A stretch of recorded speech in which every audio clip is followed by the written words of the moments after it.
Salut à tous et bienvenue sur la chaîne. Je voulais vous proposer une vidéo sur un comparatif entre deux casques, un casque SuperEC et un casque Oki. Alors ce sont des casques supra-auriculaires, pas des intra. Finalement, du coup, l'actualité fait que je vais vous proposer cette vidéo sur iOS 14.3, mais je vous remettrai la vidéo sur les casques demain. Et n'hésitez pas à aller la voir, puisqu'en plus, je vous ai mis des codes de 30% sur les casques. Et franchement, pour le coup, le casque Oki qui est à 35 € à moins 30%, il tombe à 25. Il est vraiment pas cher, il est vraiment de bonne qualité comme l'était le PT28. Mais revenons tout de suite à iOS 14.3, alors pas de grosses nouveautés dans cette version, et le numéro de version justement se termine par un F, ce qui nous emmène sans doute vers la fin décembre ou peut-être mi-janvier pour une version finale pour tout le monde. Et puis ça avait mal commencé pour cette version puisque Apple donc l'a déployé, l'a retiré, l'a redéployé, l'a retiré, l'a redéployé, et là donc on a enfin une version pour les développeurs. Alors la version publique devrait arriver plus tard. Et puis concernant la taille, elle est alors suivant votre modèle, donc ici je suis sur un iPhone 10S, je suis à 600 Go, mais je monte à 4 Go sur un iPhone 12 Pro. Et cette différence s'explique peut-être par le fait que l'une des nouveautés d'iOS 14.3 est l'apparition du format Apple ProRAW qui est uniquement disponible sur les iPhone 12 Pro. Et justement maintenant lorsque je vais dans Réglages appareil photo, j'ai la possibilité dans Format d'afficher donc le format Apple ProRAW qui sera disponible donc dans l'appareil photo.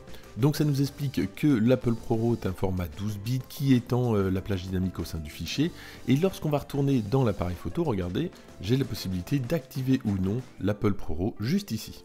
Et petite vérification, donc ça nous disait que le fichier pouvait atteindre 25 mégas, et là regardez, dans transfert d'image, je suis à 17 mégas, donc j'ai bien mon fichier qui est disponible. Et puis c'est ce que je vous disais lors de la sortie de l'iPhone 12 Pro, ça va sans doute intéresser quelques personnes, mais la masse, en tout cas des utilisateurs, ne va jamais utiliser cette fonction. Personnellement, je ne vais pas l'activer.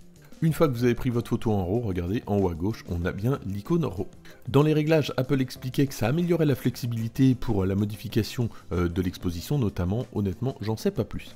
Autre nouveauté, et cette fois-ci c'est dans le code qu'on aurait trouvé ça, c'est les fameux AirTags et le casque supra-auriculaire d'Apple qui serait sans doute en bonne voie, donc sans doute disponible avec iOS 14.3, et c'est une petite animation qui a été découverte et qui fait justement référence à ces fameux AirTags et le casque en question.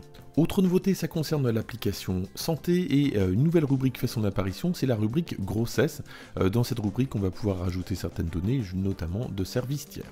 Autre nouveauté, ça concerne les réglages de Safari avec l'apparition d'un nouveau moteur de recherche par défaut qu'on va pouvoir sélectionner, c'est Ecosia. Alors Ecosia, c'est un moteur de recherche allemand qui donne en fait 80% de ses bénéfices à la reforestation, et il va replanter des arbres notamment en Tanzanie, au Burkina Faso, au Pérou, à Madagascar, enfin dans plusieurs pays en tout cas.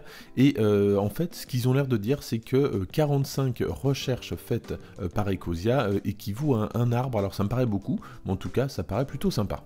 Autre nouveauté qui est la bienvenue, c'est la possibilité de mettre à jour directement les accessoires depuis l'application maison sans passer par le site, l'application du constructeur. Alors ce qui se passe, on a pas mal d'accessoires souvent qui demandent une mise à jour, on est obligé d'aller dans l'application du constructeur et après on retourne dans l'application maison.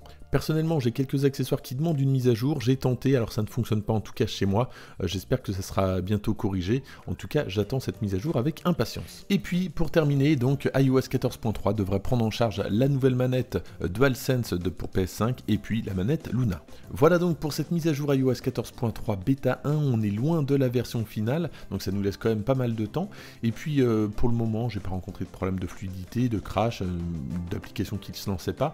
Au niveau de la batterie, j'ai pas suffisamment de recul, mais en tout cas n'hésitez pas dans les commentaires à me dire si vous avez rencontré des problèmes avec cette bêta, si néanmoins elle a aussi réglé certains problèmes d'iOS 14.2 que vous aviez, surtout n'hésitez pas.